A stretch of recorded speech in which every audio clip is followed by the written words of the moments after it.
Alam na alam nilang kakain na sila, kaya biglang nag-uwian din pag alis ko doon. Ayan.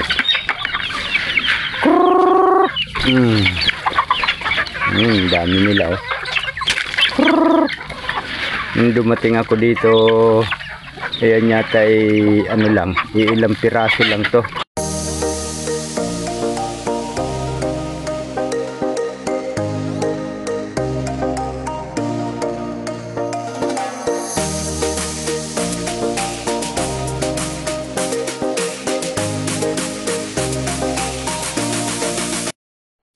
Good morning mga kabisay, isang pinagpalang umaga na medyo napakaganda ng ating panahon. Alright mga kabisay, mega love shout out sa inyong lahat, Luzon, Visayas, Mindanao at kahit saang sulok ng ating mundo. Magandang umaga. At ngayon mga kabisay ay meron tayong panibagong misyon kasi tapos na yung misyon natin. So ngayon ay panibagong misyon naman. So let's go mga kabisay, samahan nyo ako at ating pasyalan ang aking bagong misyon. Let's go. So yun, at isa uling magandang umaga sa inyong lahat. Isang pinagpalang umagang medyo maganda ang ating panahon at napakaaliwalas tingnan ang ating kawalawakan. Ayan, at nandito tayo sa gilid ng bahay ni JP Alivio Vlog. Ayan oh, gumaganda na. At pagagandahin pa yan.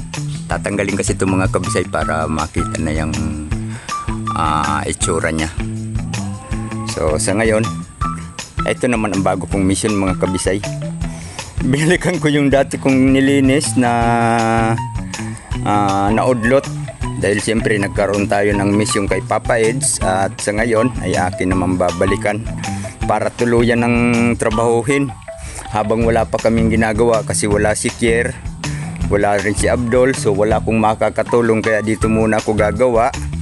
At sa ngayon ay akin tong lilinisin at gagawin ko ng plant, yung plant box para sa mga itatanim ko.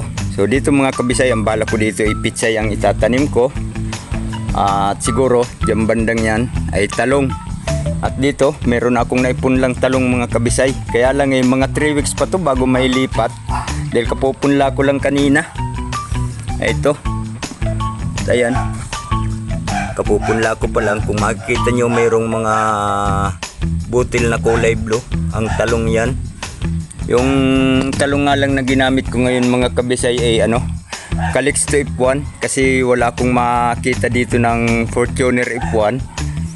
Yung kasi ang nakabiasnan ko yung Fortuner F1 pero wala dito, kaya dito muna tayo sa Calixto F1. Baka sakaling masuportahan din natin. Medyo matataas kasi itong Calixto F1 mga kabisay, kaya kailangan ang medyo hassle alagaan dahil yun nga, gagawa tayo ng pinakabalag niya para di sila magtumbahan. So okay lang, sa makakaya lang. At dito, ayan, ang lilinisin ko. Siguro, dito banda, diyan ko may lalagay yung talong. Papunta doon sa may gilid na yun. Mga 13 puno lang naman yung aking ipinunla mga kabisay. At dito sa porsyon na to, siguro maglalagay ako ng pitsay. At sa gilid, baka lagyan na rin natin ng ampalaya. So mamaya pupunta ako sa bayan at bibili tayo ng binhi ng ampalaya at ng pitsay. So siguro dito maglilinis-linis muna ako ngayon dahil medyo kaya pa naman ang init mga kabisay. Pero medyo masakit na sa balat pero kaya pa. So samahan niyo ako mga kabisay at sana naman ay abang-abangan nyo ang mga detalye ng gagawin ko hanggang sa matapos ang video ito. Let's go. So yun guys, at medyo lakas na ng init. Parang masakit na sa balat So ayan, at medyo nakausad-usad na tayo. At siguro tatapusin ko na ito dito mamaya. na ano, dahil medyo malilim doon, pero siguro hindi ko lang ipapakita sa inyo, makikita nyo na lang na pakikita ko na lang mamaya pag matapos ko dyan. At medyo mainit dito banda mga kabisay, ando na ako sa may malapit sa mga saging. Ang problema nga lang ay medyo mainit, kaya siguro lilipat muna ako dito. Ito munang tatapusin ko, and then pahinga muna dahil medyo tanghali na. So ayan na lang ulit. So let's go mga kabisay, abangan nyo. At ito na guys, nakuha na natin yung mga makakapal na damo. Natapos na, ayan. At pati yun dito ay natapos na rin natin, pero yung sa mga malalapit sa saging, tatabasin ko yun ng tabas lang na hindi palalabasin ang lupa kasi yung saging maapektuhan. At ito baka pipiliin ko lang ang saging na ititira ko dyan dahil puro naman yan mga malnourished eh, kaya siguro baka 2 piraso lang ang matitirang saging dito. Tatanggalin ko tong mga kabisay, itong mga nakukula-pula ng baging, pero yung baging na yan ay bukas malalanta na yan dahil wala na silang mga nakakapit sa lupa. Tinanggal ko na. Yan na lang ang aking anuhin bukas ng umaga. At dito siguro iipunin ko na lang itong mga damong ito dahil baka mamaya sunugin ko doon or bukas. So antabayanan nyo lang mga kabisay. At andito ang aking mga manok na ko.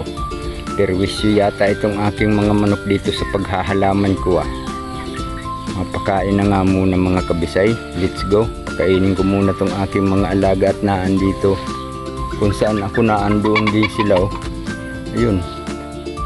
Hoy, ano yan? Huwag mong hahabulin yan at nako, yari ka sa akin. Dito tayo guys, pakain tayo ng manok. Mega love shout out sa mga kaibigan natin dyan na palaging nakasuporta, lalong lalo na sa mga kaibigan nating OFW. Lagi nating nakikita ang kanilang mga comment, lalong lalo na sa founder ng Team Pasaway na si Maya Vlog, at siyempre si Linsky. Alam ko day off nyo ngayon, so ingat kayo dyan at enjoy sa inyong day off. At ganun din sa mga kaibigan nating OFW, si Jilin Vlog, mega love shout out kay Jilin, kumusta ka na rin dyan. At sa kaibigan nating nasa Singapore, si Miss Liti Girl Channel, mega love shout out kay Liti. At siyempre shout out nga pala sa aking kapatid at bayaw na si Neresa at Pampilo Monsanto na naandyan sa Santo Tomas, Batangas, at sa aking mga pamangkin, si Gister, si Jay, si Nimpa, si Noemi, Nika, si Pauline, at si Justin. So mega love shout out sa inyo. At ingat kayo palagi dyan sa inyong mga kanya-kanyang kinaroroonan. At mega love shout out na lang dyan sa aking mga apo. Kumusta nyo na lang. So ayun guys, maraming salamat sa inyong suporta. At meron muna tayong gagawin guys. Let's go. Guys, pumunta lang ako pa ano ko dito biglang nagtakbuhan na rin sila alam nilang pakakainin ko na sila, kaya ayan, nag-una-unahan na. Umalis kasi ako doon biglang nagtakbuhan sila dito. kukuha muna ako ng pagkain guys. Nandito ang aking pagkain guys. Ito, yeah. Ayan. Ang ating mga manok andito, nakasunod lahat. Nako. Ang hirap. Matutungtungan ko kayo. Ayan. Alam na alam nilang kakain na sila, kaya biglang nag-uwian din pag alis ko doon. Ayan.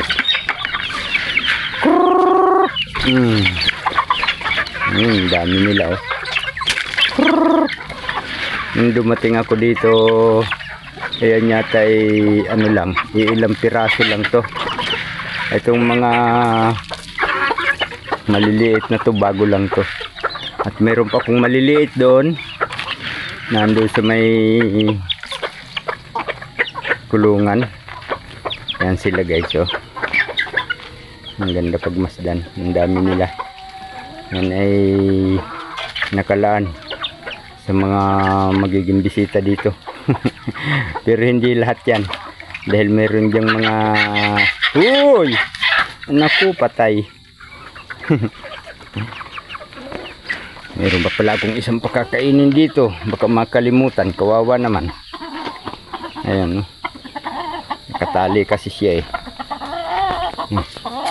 Siya ang ganador, siya ang ano ng lahat.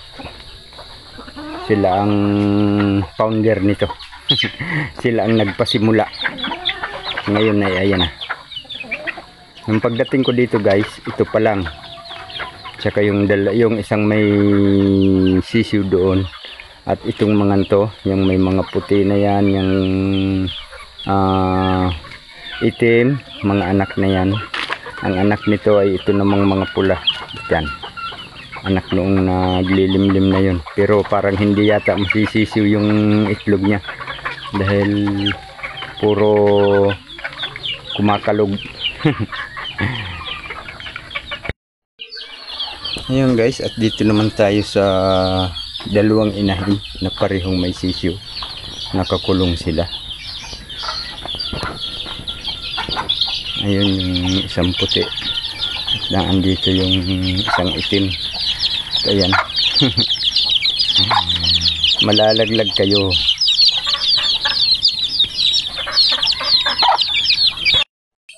Ayan guys, nilagyan ko na sila ng pagkain. Hindi ko na videohan dahil mahuhulog yung mga sisiw eh. Ito na lang sigurong naandito ang i-video natin pag nilagyan natin ng pagkain, dahil itong mga to eh hindi mahuhulog. Ayan. Nakaabang na rin sila, alam nilang bibigyan ko sila ng pagkain. Ayan, aray ko, nanunuka naman kayo eh. Ayan na nga, binibigyan na kayo ng pagkain, tinutukan niyo pa ako. 8 piraso ito guys, at walang bawas. Ayan. Nasa 1 buwan at kalahati na sila. Yan, lalakas ng kumain. At yung naandoon, ano yun, 3 weeks. 3 weeks na din yan. Yan. Puro na rin malulusog. Nabawasan ito ng isa guys kasi naipit ng kawad eh, hindi makaalis. Ayun guys, at katapos na tayong magpakain ng mga hayop, at siyempre papahinga na rin ako guys muna. Bukas na ulit. So kita-kita tayo in the next video. So maraming salamat sa inyong lahat guys. Shout out dyan sa inyong lahat. At maraming salamat sa mga suporta nyo. At sa mga nakadaan dyan sa aking channel, paki-subscribe na rin. At pindutin ang notification bell para lagi kayong updated sa mga bagong i-upload ko. At siyempre suportahan nyo na rin ang channel ko at isuporta rin natin sila Jeep Alivio, Isla Bonita TV, Bal Santos Matubang, Kalingap Rab, Ate Edna, at sa iba pa nating mga Kalingap group. Sana ay masupport nyo din. So maraming salamat sa inyong lahat. Sa mga nakasuporta dyan sa channel ko, maraming salamat. Sa silent viewers, sa mga nag-subscribe, maraming salamat. At siyempre maraming salamat kay Ma'am Nance Miss Formosa sa palagi niyang pagbibigay ng blessing sa aking channel. So maraming salamat Ma'am Nance. So mega love shout out sa inyong lahat. God bless us. Bye bye.